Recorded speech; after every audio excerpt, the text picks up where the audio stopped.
પશ્ચિમ કચ્છ ભુજ.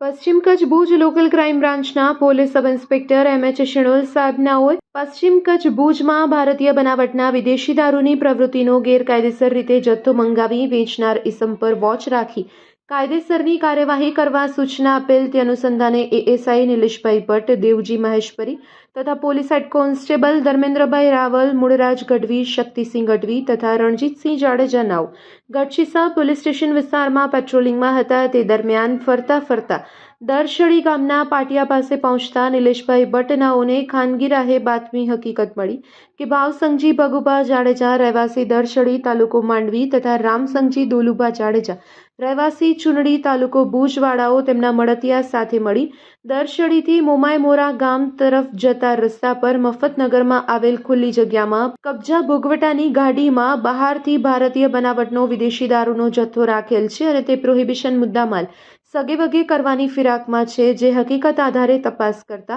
ભારતીય બનાવટનો વિદેશી દારૂનો જથ્થો મળી આવેલ, જેથી કાયદેસરની કાર્યવાહી કરી ગઢશીસા પોલીસ સ્ટેશન ખાતે ગુનો રજીસ્ટર કરી આગળની કાર્યવાહી કરવામાં આવી રહી છે.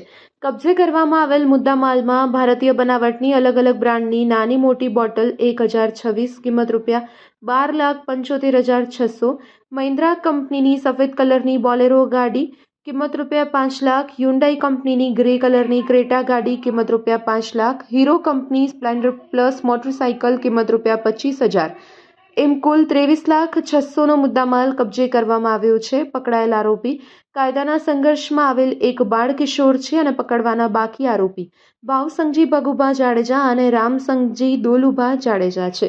આ સમગ્ર કામગીરીમાં પશ્ચિમ કચ્છ ભુજ લોકલ ક્રાઇમ બ્રાન્ચના સ્ટાફના માણસો જોડાયા હતા.